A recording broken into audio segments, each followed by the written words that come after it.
Assalamualaikum warahmatullahi wabarakatuh. Kembali lagi di channelnya Tedia.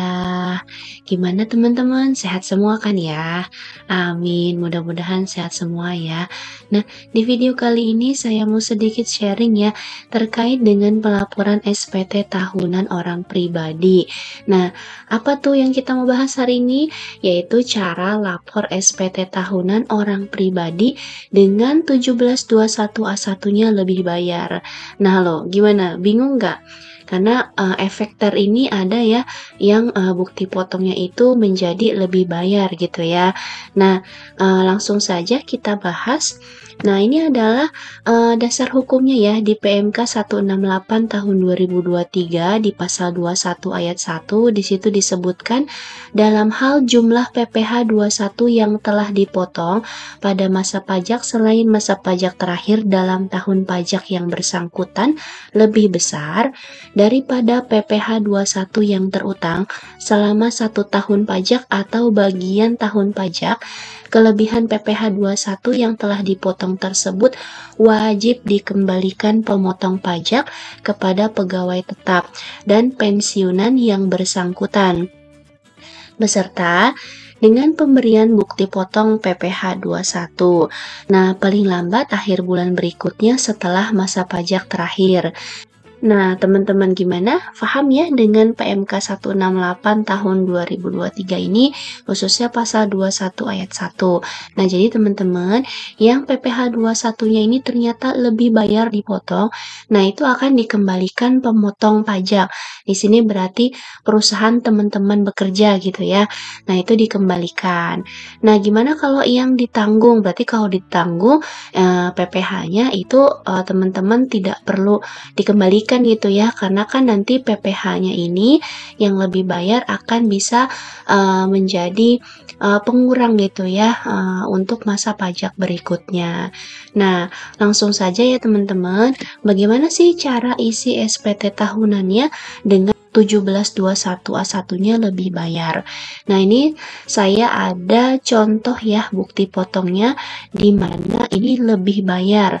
Nah, di sini teman-teman bisa lihat ya di poin 23 PPh 21 kurang bayar atau lebih bayar pada masa pajak terakhir.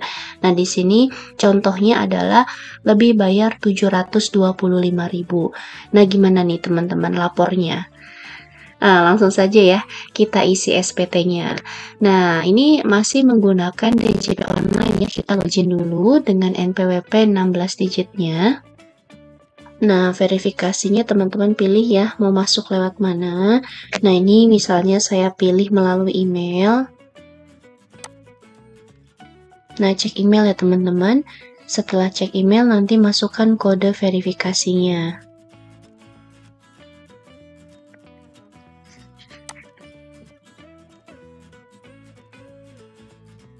Nah, jika sudah teman-teman sudah masuk, nah langsung saja ke tab lapor. Kemudian teman-teman ke e-filing. Nah, di sini adalah arsipnya ya, yang sudah dilapor SPT-nya. Kemudian kita ke tab buat SPT. Nah, di sini ada pertanyaan, apakah Anda menjalankan usaha atau pekerjaan bebas? Tidak, ini misalnya hanya pegawai tetap ya.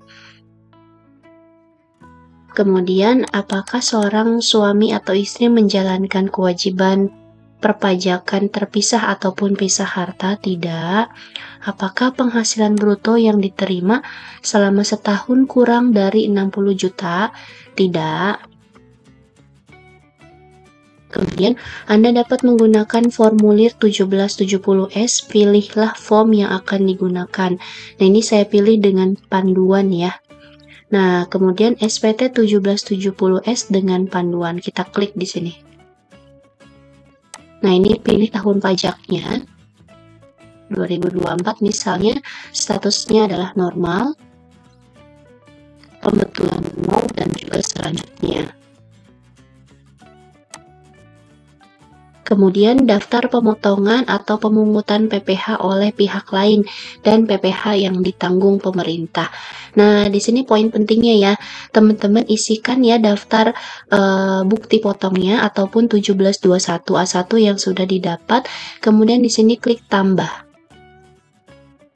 Nah, di sini jenis pajaknya pilih, misalnya PPh 21. Nah, NPWP pemungutnya misalnya di input ya. Kemudian tanggal potongnya.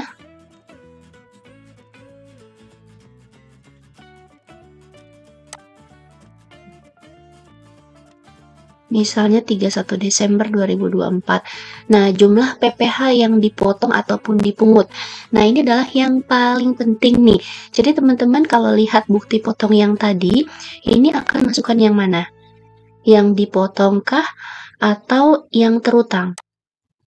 Nah, untuk yang kasus lebih bayar ini, teman-teman masukkan PPh yang terutang ya, bukan yang dipotong. Karena kalau yang dipotong nanti akan lebih bayar.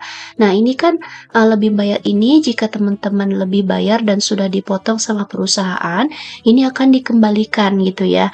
Nah, jadi kita harus isinya adalah sebesar PPh yang terutang. Jadi kita masukkan angka 2272650.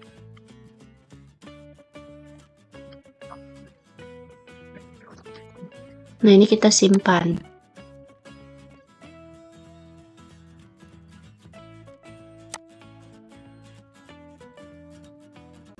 Jika sudah, selanjutnya kita ke memasukkan penghasilan neto dalam negeri sehubungan dengan pekerjaan. Nah, di sini teman-teman isikan ya penghasilan neto dalam negeri sehubungan dengan pekerjaan. Nah, ini bisa teman-teman lihat ya dipotong 1721A1 di nomor 13. Nah, ini ya 108453593. Nah, kita isikan sini ya. 108453953. Cross check sekali lagi. Oke, sudah benar. Selanjutnya, apakah Anda memiliki penghasilan dalam negeri lainnya? Tidak. Nah, ini asumsinya penghasilan karyawan ini hanya dari pegawai tetap saja ya. Tidak ada penghasilan di luar usaha ataupun ada penghasilan final. Anggap saja penghasilannya hanya dari satu pemberi kerja dan hanya sebagai pegawai tetap. Tidak ada penghasilan selain itu gitu ya. Nah, kemudian apakah Anda memiliki penghasilan luar negeri? Ini tidak. Selanjutnya, apakah Anda memiliki penghasilan yang tidak termasuk objek pajak? Nah, ini juga tidak. Apakah Anda memiliki penghasilan yang pajaknya sudah dipotong secara final? Ini juga tidak ya. Tapi semisalnya teman-teman punya ya penghasilan final, misalnya sewa kos-kosan gitu ya, itu kan kena ya PPh final 4 ayat 2, itu boleh itu ya diinput. Jadi semua penghasilan itu harus dilapor. Jika tidak ada, maka tidak perlu dilapor begitu ya. Selanjutnya, nah, pada bagian ini adalah menginput harta. Nah, teman-teman memasukkan semua harta yang dimiliki ya. Nah, ini kode hartanya teman-teman bisa lihat di sini, mulai dari kas dan setara kas, kemudian ada piutang, ada investasi, dan juga ada harta bergerak, harta juga tidak bergerak gitu ya. Nah, ini saya contohkan misalnya satu saja ya, punya deposito misalnya. Nah, nama harta misalnya deposito. Nah, tahun perolehan misalnya ini adalah tahun penempatan ya. Tahun penempatannya misalnya di tahun 2024, kemudian nilai depositonya misalnya adalah 100 juta gitu ya. Nah, keterangannya bisa isikan nomor billetnya ya. Billet nomor, kemudian di bank mana gitu ya. Kemudian simpan. Nah, selanjutnya, jika sudah semua diinput hartanya, lanjutnya adalah mengisi ada. Nah, jika sudah mengisi harta, teman-teman bisa mengisi hutang juga ya. Nah, ini teman-teman jika punya hutang, jika tidak punya hutang, maka di sini langsung ketikkan ataupun checklist tidak gitu ya. Nah, selanjutnya, apakah Anda memiliki tanggungan? Ya, nah ini sesuai dengan bukti potong sebagai contohnya, ini adalah bukti potong 1721A1 di mana karyawan ini mempunyai tanggungan K1 ya, dengan status kawin dan juga punya satu tanggungan. Nah, teman-teman bisa menambahkan disebutkan di sini ya untuk daftar anggota keluarga yang menjadi tanggungan. Misalnya nama istrinya Ani, kemudian nicknya ini diisi ya sesuai dengan nicknya. Kemudian hubungan keluarganya istri, misalnya pekerjaannya ibu rumah tangga gitu ya. Nah, lalu simpan. Ini kan K1 ya, misalnya anaknya juga ya, di sini juga anaknya di input, misalnya anaknya namanya Aan, nicknya misalnya 36 sekian-sekian, hubungannya adalah anak, pekerjaannya misalnya pelajar. Nah, ini teman-teman bisa simpan. Selanjutnya, apakah Anda membayar zakat atau sumbangan keagamaan kegiatan wajib? Ini tidak. Selanjutnya, nah, status kewajiban perpajakan suami istri. Status perkawinannya ini adalah contohnya kawin ya, K1. Status kewajiban perpajakan suami istrinya kata kepala keluarga, dan PTKP-nya adalah kawin dengan satu tanggungan. Selanjutnya, apakah Anda memiliki pengembalian atau pengurangan PPh pasal 25 dari penghasilan luar negeri? Ini tidak. Nah, selanjutnya, terkait dengan PPh pasal 25. Nah, ini jika teman-teman mempunyai angsuran PPh 25 ya. Jika tidak ada, maka di-skip saja. Selanjutnya, nah ini adalah perhitungan PPh-nya. Nah, tadi yang sudah kita isi sebelumnya, jumlah penghasilan netnya adalah 108.453.953 dengan PTKP-nya 63 juta yaitu K1 ya, dan sehingga PKP-nya menjadi 45.453.000 dan PPh terutangnya menjadi 2.272.650. Nah, ini langsung ya dikalikan 5% karena ini baru masuk ke lapisan pertama ya. 5% dikalikan dengan 45 juta sekian, dapatnya 2.272.650. Nah, PPh yang dipotong atau dipungut ini adalah kita isikan sesuai dengan PPh yang terutang ya, karena kalau PPh yang dipotong itu nilainya adalah 2998136.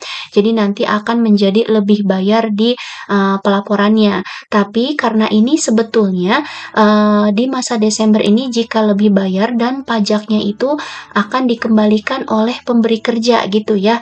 Jadi karyawannya nanti akan dikembalikan ya untuk kelebihan pajaknya. Nah, untuk perusahaan nanti bisa dikompensasi ke masa Januari sehingga akan mengurangi PPh terutang di masa Januari 2025. Nah, jadi teman-teman sekali lagi nanti yang diisi adalah PPh pasal 21 terutangnya pada PPh yang dipotong karena ini supaya nilainya nihil ya.